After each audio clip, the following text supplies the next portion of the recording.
To the channel आयुर प्रेरणा। और आज हम पढ़ने जा रहे हैं गोविंद पारेख आयुर्वेद संग्रह का पेज नंबर 27। और ये टॉपिक बहुत ज्यादा इंपॉर्टेंट होने वाला है क्योंकि आज हम पढ़ने वाले हैं गर्भ विकार। ठीक है, गर्भ विकार गायनेक में भी बहुत इंपॉर्टेंट है। ठीक है, और इसके क्वेश्चंस भी बहुत ज्यादा आते हैं। ठीक है, इसको समझना क्या है कि कब कौन सा लक्षण को देखकर क्या आचार्य चरक ने बोला, क्या आचार्य सुश्रुत ने बोला और क्या उसकी उपमा दी गई है। धीरे धीरे समझते चलना। अगर आपने पहले पढ़ा है तो आप स्पीड में ले सकते हैं। अगर आपने पहले नहीं पढ़ा है तो आज आप है ना पूरी तरीके से समझ के जाने वाले हो, उसकी गारंटी मैं लेती हूँ। ठीक है, देखो, पहला वर्ड या पहला विकार जो है उसे उपविष्टक कहा गया है। उपविष्टक। आचार्य चरक इसके लिए क्या बोलते हैं पहले ये सुनो। गर्भो वृद्धि ना प्राप्नोति, मतलब गर्भ जो है वो बढ़ तो नहीं रहा है, उसके साथ निस्तृतत्वात्। निस्तृतत्वात् ये वर्ड याद रखना, क्या है निस्तृतत्वात्। नेक्स्ट, अभी चलो अभी पूरा पहले वर्डिंग समझते हैं, फिर मैं आपको डिकोड करूंगी। अष्टांग हृदय में आचार्य क्या बोलते हैं कि वृद्धि अप्राप्नुवान, मतलब देखो ये चीज तो सेम हो गई। वर्ड का डिफरेंस है कि वृद्धि अप्राप्नुवान मतलब वृद्धि नहीं हो रही है, गर्भो वृद्धि ना प्राप्त होती मतलब वृद्धि नहीं हो रही है। लेकिन उन्होंने सेंसेशन के लिए कि हाँ वहां स्फुरण है, क्या है स्फुरण है, यानी सेंसेशन पल्सेशन है, तो सस्फुरण बोल दिया है। नेक्स्ट है उपविष्टक के लिए पहली चीज आप एक वर्ड याद रखोगे, दैट इज गर्भ में वृद्धि नहीं हो रही है, जिसमें दोनों आचार्य की समानता है। और आचार्य अष्टांग हृदय में ये कहते हैं कि सस्फुरण है, यहाँ पर पल्सेशन के लिए उन्होंने कुछ भी नहीं बोला, निस्तृतत्वाद वर्ड यूज किया गया है। नेक्स्ट चलते हैं। Next is नागोदर। आचार्य नागोदर के लिए आचार्य चरक और ये हो गए आचार्य वाग्भट लिख देंगे। यहाँ पे क्या बोल रहे हैं, पहले एक वर्ड आपको हाईलाइटेड दिख रहा होगा, ये समझते हैं। ठीक है, अस्पंदन, मतलब यहाँ पर आचार्य ने पहली बार बोला है कि यहाँ पर स्पंदन जो है वो अस्पंदन है, स्पंदन नहीं है। दूसरा यहाँ पर वो स्फुरण चिराग, मतलब सेंसेशन है लेकिन कैसा है डिलेड है, कैसा है डिलेड सेंसेशन है। पहली चीज क्लियर है कि उपविष्टक में यहाँ पर आचार्य जब सस्फुरण बोल रहे हैं, यहाँ पर वो स्फुरण चिराद बोल रहे हैं। एक डिफरेंशिएट पॉइंट मिला, व्हाट इज सस्फुरण और व्हाट इज स्फुरण चिराद। फिर उसके बाद क्या लिखा, कालम अवतिष्ठते अतिमात्रम, मतलब जैसे कि हमें पता है कि जो 9 मंथ की हमारी प्रेगनेंसी रहेगी, 40 वीक्स की जो हमारी प्रेगनेंसी रहेगी वो कैसी हो जाएगी, टाइम ड्यूरेशन एक्स्ट्रा लेगी। काल कैसा लेगा, एक्स्ट्रा लेगा, बहुत टाइम भी हो जाएगा, लेकिन जो हमारा लेबर है या हमारा डिलीवरी है वो जनरेट नहीं होगा। ये किसमें होगा, नागोदर में होगा। इसमें क्या लिख रहे हैं आचार्य की उदर की वृद्धि अभित्रहीयते। ठीक है, तो नागोदर क्लियर। एक एक चीज एक साथ पूरा समझने की कोशिश मत करना, कभी समझ में नहीं आएगा। पहले एक एक लक्षण हमें क्लियर करना है, देन जंप करना है सेकंड लक्षण पे। एक व्याधि का पहले तो नाम याद करो, उपविष्टक नागोदर। उपविष्टक हो गया हमारा, नागोदर हो गया। अब हम चलते हैं लीन गर्भ पे, अभी फिर से आएंगे है ना।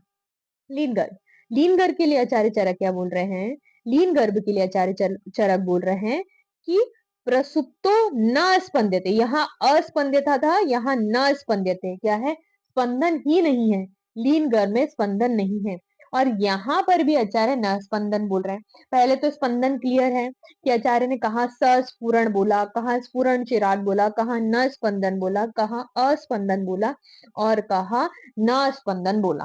क्लियर है, अभी आगे देखो, वर्ड वर्ड समझते चलना। आचार्य चरक के कुछ मत है कि उपविष्टक उपविष्टक स्पंदन के संदर्भ में निर्दिष्ट नहीं है। ये चीज हमने पढ़ ली थी कि आचार्य ने सेंसेशन के बारे में कुछ नहीं बोला, क्लियर, रिवीजन हुआ है सिर्फ। नागोदर में क्या बोला था कि जो अस्पंदन है और स्फुरण कैसे हो रहा है, चिरात या चिरात स्पंदनश्च। ठीक है, दोनों चीज क्लियर। और यहाँ सभी ने क्या बोला, न स्पंदन। स्पंदन वाला पॉइंट आचार्य चरक अनुसार क्लियर हो गया था कि यहाँ पर उन्होंने उपविष्टक में नहीं वर्णन किया, गर्भो न प्राप्नोति बोला। और नेक्स्ट जो नागोदर में उन्होंने बोला अस्पंदन और यहाँ पर उन्होंने बोला न स्पंदन। फिर आचार्य वाग्भट यहाँ पर क्या बोलते हैं अष्टांग संग्रह में कि गर्भ की वृद्धि रुक जाती है पर गर्भ में स्पंदन होता है। ये चीज हमने देख ली कि हाँ स्फुरण बोला था। अब उपशुष्क वर्ड यहाँ पर यूज किया है वो नागोदर के, कि आर्तव की अति प्राप्ति से गर्भ का आकार घटने लगता है व लंबे समय पश्चात कभी कभी स्पंदन होता है। पहले उन्होंने बोला कि हमने बोल दिया था कि सस्फुरण है तो स्फुरण चिरात है, दैट इज आर नागोदर। तो नागोदर में क्या होगा, स्फुरण चिरात, क्लियर। नागोदर में क्या हो रहा है, स्फुरण चिरात। कैसे हो रहा है स्फुरण चिरात, है ना, लंबे समय पश्चात स्फुरण हो रहा है।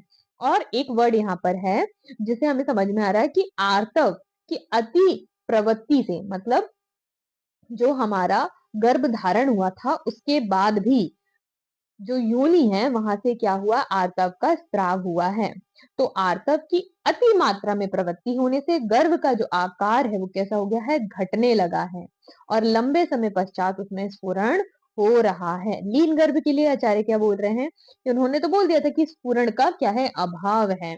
और जो लीन गर्भ में आचार्य सुश्रुत का यहाँ पर पॉइंट, वर्ष गण अनुबंधी, मतलब वर्षों तक जो रहता है लीन गर्भ, मतलब मिसकैरेज हो गया, आपका जो गर्भ है वो नहीं रहा है और उसमें किसी भी तरीके का स्पंदन नहीं है, और वो एक वर्ष यानी वर्ष गण अनुबंधीचा। एक क्वेश्चन ऐसे पूछा जाता है कि वर्ष गण अनुबंधीचा किसके रेफरेंस में बोला है, कि उपविष्टक के, नागोदर के, लीन गर्भ में। तो उसका आंसर क्या आ जाएगा, लीन गर्भ। और किस आचार्य ने बोला, तो आचार्य सुश्रुत। ठीक है, अभी देखो वाग्भट आचार्य गर्भ विकार के लिए क्या बोल रहे हैं, यहाँ पर लिख रहे हैं उपविष्टक के लिए। अब पहली चीज याद आनी चाहिए कि उपविष्टक के लिए अभी तक आपने क्या पढ़ा, पहले आपने पढ़ा गर्भ वृद्धि ना प्राप्नोति, बढ़ता नहीं है, और सस्फुरण पढ़ा है। दो चीज क्लियर है, वो आपके दिमाग में रहनी चाहिए।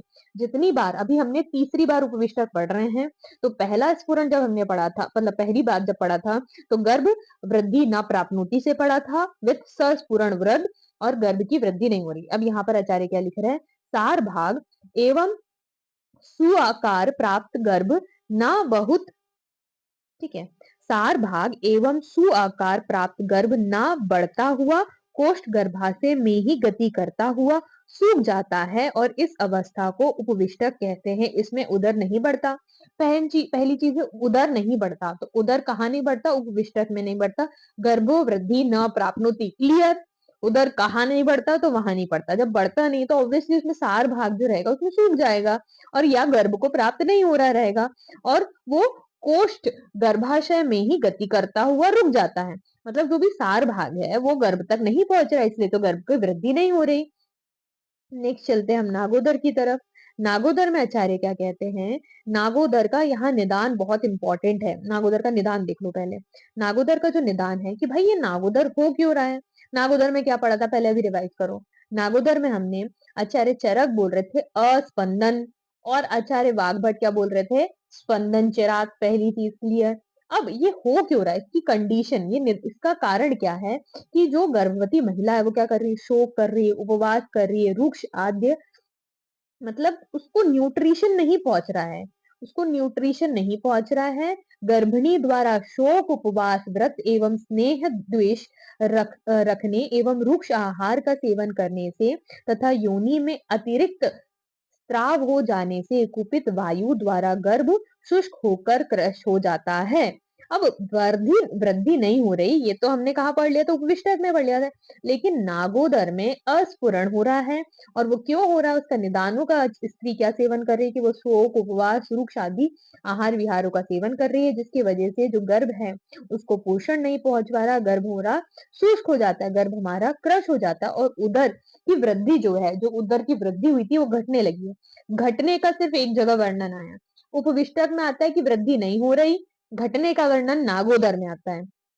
ठीक है, यहाँ पर हमारा ये नागोदर कंप्लीट हो गया। नेक्स्ट आचार्य उसके बारे में क्या बोल रहे हैं, ये जो हमने हिंदी में पढ़ लिया था, कि व्रते क्रुद्धे क्रश शुष्यते गर्भो नागोदरम तु तम ओदरम वृद्ध्यम अपि हीयते स्फुरते चिरात। ठीक है, अब लीन गर्भ के लिए बोल रहे हैं क्या, गर्भ में स्पंदन का अभाव, पहली सी चीज क्लियर है, और उसमें हम हर्षणी चिकित्सा करते हैं। हर्षणी चिकित्सा किस किस में करते हैं, उपविष्टक व नागोदर तथा लीन गर्भ में सदैव हर्षणी चिकित्सा करा जाता है। अब आप मुझे पूरी तीनों चीज बताओगे कि हमने अभी तक क्या करा। पहली बात करें उपविष्टक में, तो गर्भो वृद्धि न प्राप्नोति, और क्या बोला है, निस्तुतत्वाद बोला है, और स्फुरण बोला है, इतनी चीज क्लियर। फिर नागोदर के लिए क्या बोला, कि वृद्धि नहीं हो रही लेकिन यहाँ पर घट रहा है। क्या बोला, घट रहा है, क्यों घट रहा है, क्योंकि जो गर्भवती स्त्री है वो शोक, उपवास, व्रत या जो स्नेह से द्वेष कर रही है, जिसकी वजह से स्फुरण चिरात हो रहा है या अस्पंदन हो रहा है। लीन गर्भ में सिंपल है, कोई स्फुरण हो ही नहीं रहा है, स्फुरण हो ही नहीं रहा है, ना स्फुरण या ना स्पंदन बोल दिया। अब चीजें क्लियर है, कहाँ से क्वेश्चन आएगा, कैसा क्वेश्चन आएगा, और जो हम क्वेश्चन प्रैक्टिस कर रहे हैं उसमें भी आपको ये चीज मैं इजीली क्लियर करा दूंगी कि हाँ क्वेश्चन बोलना क्या चाहता है। एक हमने वर्षगण अनुबंधी पॉइंट पढ़ा था, वो किसमें पढ़ा था, आचार्य सुश्रुत का है, और हमने लिंगर में पढ़ा था। नेक्स्ट टॉपिक इज आर किलास। किलास के कितने भेद है, क्लास के आचार्य चरक अनुसार 3 भेद है, वर्ण के अनुसार है ना, रक्त, ताम्र और शुक्ल। रेड कलर का है हमारा, ताम्र कलर का है और शुक्ल कलर का है। उसके लिए आचार्य क्या एक श्लोक बोलते हैं, दैट इज दारुणम च अरुणम स्वित्रम। मतलब जो कलर्स है वो कैसे है, दारुण है, च अरुण है और स्वित्र है। स्वित्र यानी व्हाइट कलर के हैं। ये किसके टाइप्स हो गए हमारे, ये 3 टाइप के हमारे क्लास हो गए, त्रिविधम तत् च त्रिदोषम प्रायशः ततः।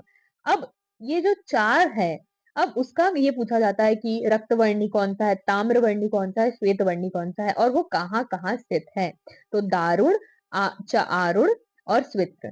तो स्वित्र से स्वित्र, स से श्वेतवर्णी, ये क्लियर है। और ये जब भी ऐसा नाम आता है रक्त, ताम्र और श्वेत, तो हमें सीक्वेंस याद रखना है, रक्त, ताम्र और श्वेत, रक्त, ताम्र और श्वेत, दारुण, चारुण और स्वित्र। तो रक्त, मांस और मेद। चीज क्लियर, पहले एक चीज याद रखेंगे, दैट इज दारुण, चारुण और स्वित्र। दारुण, चारुण, स्वित्र, रक्तवर्णी, ताम्रवर्णी, श्वेतवर्णी। श्वेतवर्णी हमेशा क्लियर हो गई। फिर हमारा रक्त, मांस और मेद क्लियर। फिर सुदूषः का क्रम, अब मतलब कौन सी डिफिकल्टी टू ट्रीट होगी, ये तो ऑब्वियस है कि जब वो अंदर अंदर अंदर वाली धातुओं में जाता जाएगा तो वैसे ही उसकी डिफिकल्टी ट्रीट हो जाएगा। जैसे दारुण से ज्यादा डिफिकल्ट है चारुण, चारुण से ज्यादा डिफिकल्ट है स्वित्र। फिर आचार्य सुश्रुत का भी यहाँ पर मत है कि उन्होंने भी 3 प्रकार के बोले, लेकिन उन्होंने दोषित डोमिनेंस के हिसाब से बोल रहे हैं, दैट इज वातज, पित्तज और श्लेष्मज।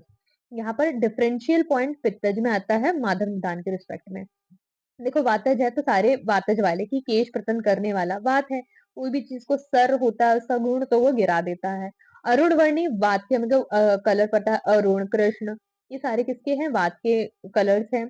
और परिध्वंसी वर्ड क्या हो गया, परिध्वंसी, गिराने वाला हो गया हमारा परिध्वंसी। वर्ड क्या याद रखेंगे, परिध्वंसी।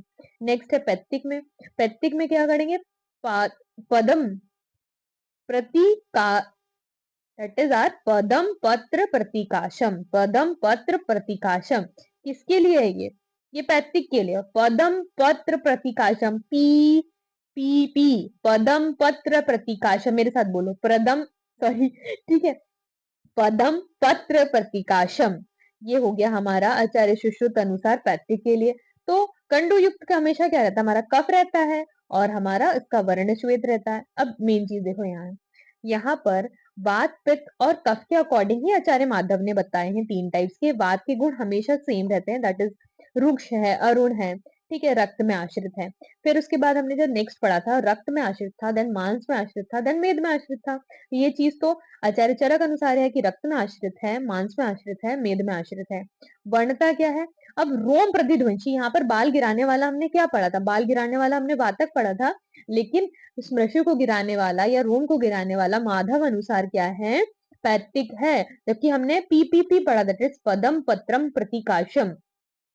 ये तो चीज मिल जाएगा कि पदम यानी कमल के पत्र की समान प्रतीकाशम किसकी रहती, पैतृक की। ये वर्ड तो हमारा आचार्य सॉरी सुश्रुत अनुसार ही है कि पदम पत्र बोला है, उन्होंने कमल पत्र बोल दिया। लेकिन रोम परिध्वंसी वो पित्त के लिए नहीं बोलते हैं, वो किसके लिए बोलते हैं, वात के लिए बोलते हैं। पित्त के लिए कौन बोल रहे हैं, आचार्य माधव बोल रहे हैं, ठीक है। तो किलास और दारुण ये स्वित्र के ही पर्याय हैं, ऐसा कौन बोलता है, स्वित्र के पर्याय हैं। जबकि हमने क्या बोला, दारुण, चारुण और स्वित्र, इसको क्या बोल दिया, किलास के टाइप्स बोल दिया आचार्य ने। और यहाँ पर आचार्य वाग्भट बोल रहे हैं कि स्वित्र के पर्याय हैं किलास और दारुण। देखो हमेशा हमारे में यही रहा है कि मतभिन्नता रहती ही है आचार्यों में। तो वैसे यहाँ है, आचार्य भोज स्वित्र के 2 भेद मानते रहते हैं, दोषज और व्रणज। और रस रत्न समुच्चय में स्वित्र के 4 भेद हैं, वातज, पित्तज, कफज और मेदज, ठीक है, दैट इज आर मेदज। यहाँ पर दूसरा असाध्यता वाला पॉइंट आ जाएगा कि आचार्य चरक उसके लिए क्या बोल रहे हैं, देखो असाध्यता, असाध्य किसकी? क्लास की। क्लास के लिए आचार्य क्या बोल रहे हैं? पहली चीज़ तो हमें एक स्पेशल फीचर ना सिद्ध्यंति, हाँ, ठीक नहीं हो रहा है। फिर उसके बाद क्या बोल रहे हैं आचार्य यहाँ पर कि कितना टाइम लग जाता है? अगर वो 1 साल का हो जाता है, कितने टाइम का हो जाता है? अगर वो 1 साल का हो जाता है तो वो न सिद्ध्यंति हो जाता है। ठीक है? यत् परस्पतो अभिन्नः बहुध रक्त लोमवत् यच्च वर्षगणोत्पन्नः तस्विप्रः नैव सिद्ध्यन्ति। आचार्य सुश्रुत उसके लिए क्या बोल रहे हैं? संबंधं मंडलम अन्येत जातम रक्तलोमम च असाध्यम अग्निदग्धम च, मतलब जो अग्निदग्ध के समान हो जाता है वो कैसा हो जाता है? असाध्य हमारा हो जाता है। उसके लिए नेक्स्ट टॉपिक हमारा कास हो जाएगा। नेक्स्ट वीडियो में हम पढ़ेंगे page number 28। Thank you so much. और देखो ये सारे जो पॉइंट्स है ना जैसे गर्भ वाले, वो पूरा हमारा जब गायनेक और पीटीएसआर पढ़ते हैं हम, तो उसमें कंप्लीट हो जाता है, लेकिन उसके पॉइंटर्स हमें निकालना आना चाहिए कि क्या पॉइंटर्स रहते हैं। वो यूजी के लिए भी सेम इंपॉर्टेंट है, पीजी के लिए भी। क्वेश्चंस के लिए वो एक एक पॉइंट इंपॉर्टेंट है। स्टेटमेंट अगर आपने एक बार उसको समझ लिया कि हाँ कौन सा बढ़ता है कौन सा घटता है, घटता है तो क्यों घटता है, क्या उसका रीजन है, और बढ़ता नहीं है तो उसमें क्या आपको लक्षण मिलेंगे, ये सारी चीजें आज की वीडियो से क्लियर हो गई। ठीक है, तो ऐसे ही पढ़ते रहो, हम धीरे धीरे पूरे टॉपिक कवर कर लेंगे। Stay connected with Ayurprerna for more such informative videos.